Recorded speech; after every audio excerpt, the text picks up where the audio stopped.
I didn't expect my birthday dinner to be quiet. With my grandfather, quiet never meant relaxed. It meant measured. Every dinner at his house felt slightly formal, even when it was supposed to be family. The table was long enough that conversation sometimes had to travel. Still, I was used to it. My parents had raised me around that atmosphere: respectful distance, careful conversation, nothing too personal in front of him. That evening felt ordinary. A cake sat at the end of the table. My mother had insisted on lighting the candles even though I was already 21. My grandfather watched the small ritual with the same faint smile he always wore, the kind that never quite showed his teeth. He was calm, reserved, the kind of man who spoke less than everyone else, but somehow decided more. We ate for a while before he said anything. Then he looked at me across the table and asked, almost casually, "Is the apartment comfortable?" The question didn't land where he expected it to. I frowned slightly. Which apartment? For a second, nobody reacted. Then I noticed my mother stop moving. Her fork hovered just above her plate. My father leaned back in his chair too slowly, like someone buying time. I thought maybe I had misunderstood. "What apartment?" I repeated, a little lighter this time. My grandfather didn't answer immediately. He wasn't looking at me anymore. He had turned his head toward my parents. Not sharply, slowly. I had seen that look before when I was younger, when he was listening to someone who had already made a mistake. "Your university apartment," he said finally, still watching them. "Near campus." The room felt suddenly colder. "I don't have an apartment near campus," I said. I laughed once, awkwardly. "I've been renting a room with 3 other students." My mother's hand lowered to the table.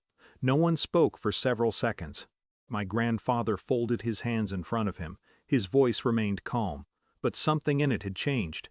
"I transferred the funds 3 years ago," he said, "for a property purchase, something small. Stability while you studied." The word transferred seemed to land harder than anything else. My father cleared his throat. "Well," he said slowly, "that situation became complicated." My grandfather didn't interrupt. He simply watched. My mother tried next. "There were investment delays," she said. "We didn't want to worry you." The explanations came carefully at first, too carefully. Money had been temporarily moved. A project had needed support. They had planned to replace it. Each sentence felt thinner than the one before it. Across the table, I sat there trying to follow the conversation like it belonged to someone else. 3 years. 3 years I'd been splitting rent with strangers in a noisy apartment where the kitchen sink leaked and the heat barely worked in winter. 3 years of my parents telling me money was tight, that learning independence was important. And the whole time there had apparently been enough money to buy me a place. My grandfather didn't react emotionally. He reached for his phone. "David," he said when the call connected, his voice calm, "could you verify something for me?" David was his lawyer. The moment was strangely quiet. No one tried to stop him. No one argued. My parents both stared at the table now. He ended the call after less than a minute. "They'll confirm where the transfer went," he said simply. No accusation, no anger, just a statement. My father tried again. "We always intended to replace the funds." My grandfather nodded slightly as if acknowledging that intention existed in theory. "I see." Nothing about his tone suggested approval. I realized then that he hadn't raised his voice once. But the power in the room had already shifted.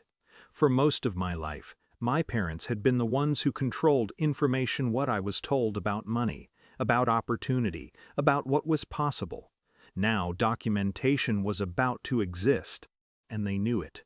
My grandfather turned back toward me finally. "I regret that you were not informed," he said. I didn't know what to say.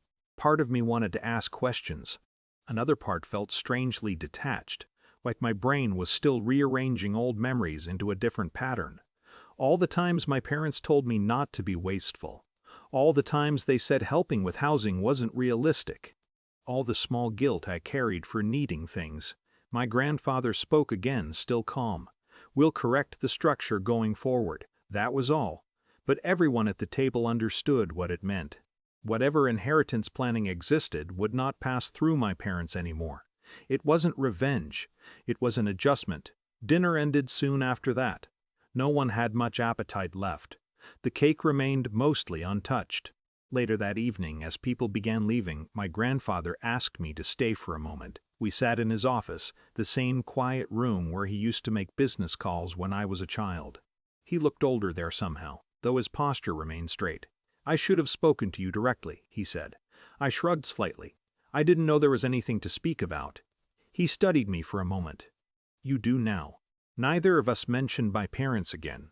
Instead, he talked about something else entirely, how money should never move through too many hands if it's meant to protect someone's future. About independence. About clarity. When I left his house that night, my parents were already gone. The driveway was empty. I stood there for a moment beside my car, feeling the strange quiet that follows after something important breaks. I wasn't angry the way I thought I might be. Mostly I felt different, like a curtain had moved and I could finally see how certain decisions in my life had actually been made. Trust hadn't disappeared completely, but it had changed shape. And somewhere inside that uncomfortable realization was something steadier than before. For the first time, my future didn't feel like something being quietly managed for me.